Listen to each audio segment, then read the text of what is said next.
आम आदमी पार्टी के 7 राज्यसभा सांसद पार्टी छोड़कर अब बीजेपी में शामिल हो गए हैं। राघव चड्ढा ने सोशल मीडिया पर लिखा कि 7 सांसदों ने इस दस्तावेज पर हस्ताक्षर किए हैं। तो देखिए, लोकतंत्र जो है वो बहुमत से चलता है। राजनीति के नियमों को लेकर ना एक बहुत ही अजीब सा विरोधाभास है। मतलब अगर कोई अकेला राजनेता अपनी पार्टी से बगावत करके किसी दूसरी पार्टी में जाता है तो कानून उसे तुरंत अयोग्य करार देता है। लेकिन अगर वही राजनेता अपने साथ एक पूरा का पूरा झुंड लेकर दूसरी पार्टी में चला जाए तो हमारा कानून उसे बागी नहीं मानता, वो उसे एक लीगल मर्जर का नाम दे देता है।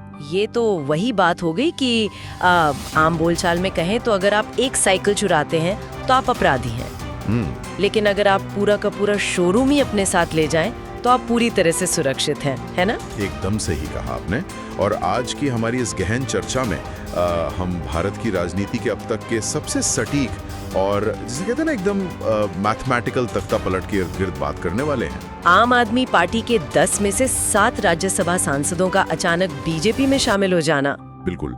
और जो लोग हमें सुन रहे हैं उन्हें बता दूं कि आज हमारे जो स्रोत हैं उनमें कई अलग अलग समाचार विश्लेषण, कानूनी व्याख्याएं और जो हाल ही में तीखी राजनीतिक बहसें हुई हैं उन सब का एक निचोड़ शामिल है। और जब हम इन सब स्रोतों को एक साथ रखकर देखते ना तो एक बहुत ही जटिल रणनीति सामने आती है। मतलब ये घटना सिर्फ कुछ असंतुष्ट नेताओं के पाला बदलने तक सीमित नहीं है। हाँ, ये बहुत बड़ी बात है। ये एक ऐसा घटनाक्रम है जिसकी गूंज सिर्फ दिल्ली के सत्ता के गलियारों में ही नहीं बल्कि आने वाले विधानसभा चुनावों तक साफ साफ सुनाई देने वाली है। तो चलिए आज इस पूरी कहानी की तह तक जाते हैं। आज की इस चर्चा का हमारा मिशन सिर्फ ये जानना नहीं है कि कौन सा नेता किस पार्टी में गया। बिल्कुल नहीं। हम इस पूरी घटना के क्यों और कैसे को डिकोड करेंगे। हम समझेंगे कि इसके पीछे की असली कानूनी रणनीति क्या थी, ये अंदरूनी कलह थी या बाहरी दबाव, और सबसे महत्वपूर्ण बात जिस पर हमारा खास फोकस रहेगा कि इस पूरी राजनीतिक बिसात का आने वाले पंजाब विधानसभा चुनावों पर क्या असर होने वाला है। राइट। तो सबसे पहले उन चेहरों की बात करते हैं जिन्होंने ये पूरा भूचाल ला दिया है। मतलब ये कोई साधारण कार्यकर्ता तो थे नहीं। अरे नहीं, बिल्कुल नहीं। जो 7 सांसद गए हैं, देखिए वे उस पार्टी की रीढ़ की हड्डी माने जाते थे। अगर मैं आपको नाम बताऊं, राघव चड्ढा, संदीप पाठक, स्वाति मालीवाल, अशोक मित्तल, राजेंद्र गुप्ता, विक्रमजीत साहनी और पूर्व क्रिकेटर हरभजन सिंह। बाप रे। आप इन नामों को अगर ध्यान से देखें तो ये सिर्फ राजनेताओं की कोई आम लिस्ट नहीं है। हाँ, ये तो एकदम ये रणनीतिकारों, संसाधन जुटाने वालों और जन समर्थन खींचने वाले चेहरों का एक पूरा का पूरा पैकेज है। मुझे इसमें संदीप पाठक का नाम सबसे ज्यादा चौंकाने वाला लगता है। मतलब स्रोतों के अनुसार वो सिर्फ एक राजनेता नहीं है, वो IIT दिल्ली के पूर्व प्रोफेसर हैं। कैम्ब्रिज यूनिवर्सिटी से उनकी PhD है। बिल्कुल, वो एक बहुत बड़े रणनीतिकार हैं। वही तो, वो इस रणनीतिक टीम के मुख्य शिल्पकार थे जिसने दिल्ली और पंजाब में पार्टी की इतनी बड़ी जीत का पूरा खाका तैयार किया था।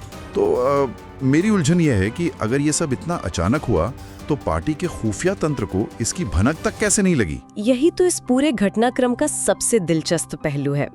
देखिए, ये कोई रातों रात गुस्से में लिया गया फैसला बिल्कुल नहीं था। अच्छा। स्रोतों के मुताबिक इस पूरी योजना की जो पटकथा है वो महीनों से बहुत ही खामोशी के साथ लिखी जा रही थी।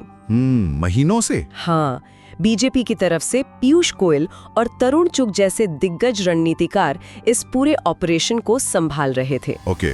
और इसकी गोपनीयता का अंदाजा आप इसी बात से लगा सकते हैं कि जिस वक्त आम आदमी पार्टी के शीर्ष नेता दिल्ली में अपने नए सरकारी आवास में शिफ्ट हो रहे थे, ठीक उसी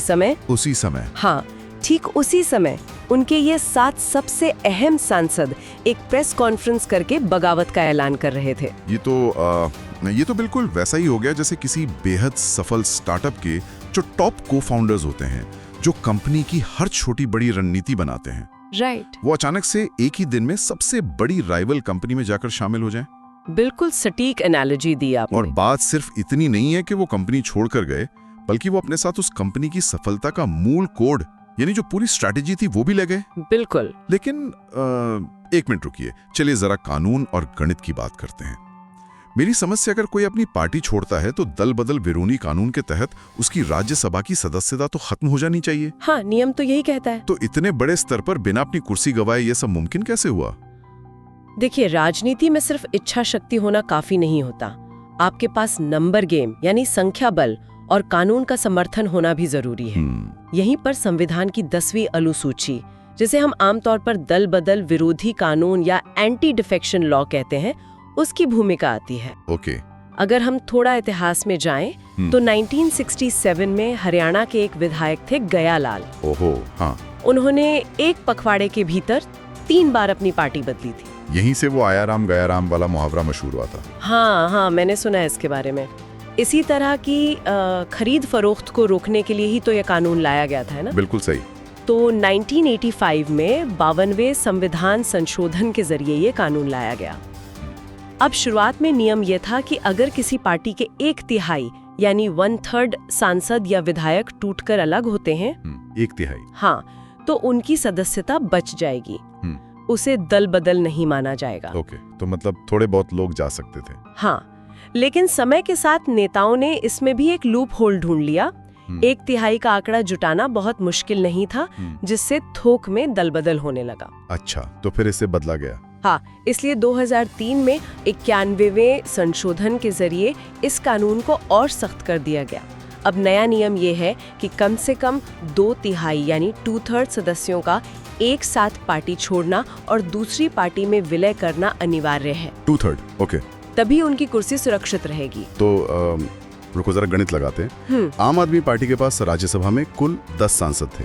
अब 10 का 2/3 अगर हम निकालें तो वो होता है 6.67। बिल्कुल। यानी कानूनी रूप से सदस्यता बचाने के लिए उन्हें कम से कम 7 सांसदों की जरूरत थी। राइट। अगर 6 जाते तो सबकी कुर्सी चली जाती।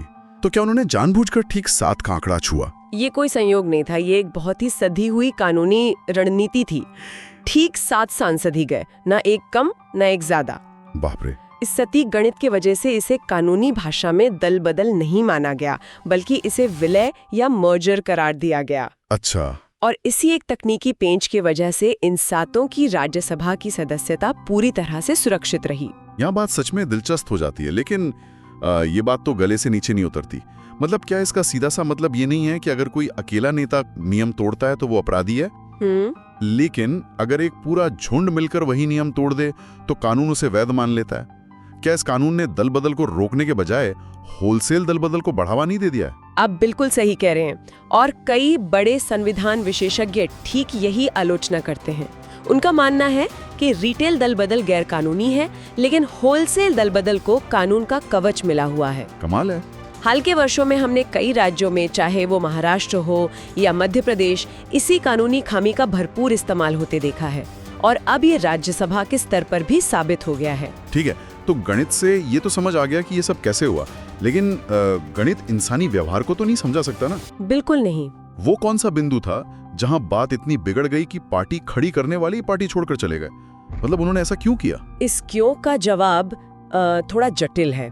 देखिए, हमारे स्रोतों में इस बगावत को लेकर 2 बिल्कुल अलग अलग नैरेटिव्स मौजूद हैं। और इस चर्चा को पूरी तरह से निष्पक्ष रखते हुए हमारा मकसद यहाँ किसी पक्ष को सही या गलत ठहराना नहीं है, बल्कि दोनों पक्षों के तर्कों को गहराई से समझना है। बिल्कुल, ये बहुत जरूरी है कि हम दोनों पक्षों को निष्पक्ष होकर समझें। तो पहले उस दल की बात करते हैं जिसे नुकसान हुआ है, आम आदमी पार्टी का।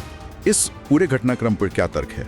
आम आदमी पार्टी इसे पूरी तरह से बाहरी दबाव और जांच एजेंसियों के दुरुपयोग का मामला बता रही है, जिसे विपक्ष अक्सर ऑपरेशन लोटस या वॉशिंग मशीन राजनीति कहता है। हाँ, ये टर्म आजकल बहुत सुनने में आता है। हाँ, उनका तर्क है कि यह बगावत किसी वैचारिक मतभेद का नतीजा नहीं है। हमारे स्रोतों में अशोक मित्तल का उदाहरण बहुत प्रमुखता से दिया गया है। अच्छा, मित्तल साहब के साथ क्या हुआ? मित्तल सांसदों में से एक हैं और उनके घर पर दल बदलने से मात्र 10-15 दिन पहले ही ईडी यानी प्रवर्तन निदेशालय की छापेमारी हुई थी। ओहो, सिर्फ 10-15 दिन पहले? जी, तो पार्टी का सीधा आरोप है कि नेताओं को पहले जांच एजेंसियों का डर दिखाया जाता है, और जब वे पाला बदल लेते हैं तो उनके सारे दाग धुल जाते हैं। तो ये तो हुआ बाहरी दबाव का पहलू, लेकिन अगर हम दूसरे पक्ष को देखें और बीजेपी हैं, उनका क्या कहना है?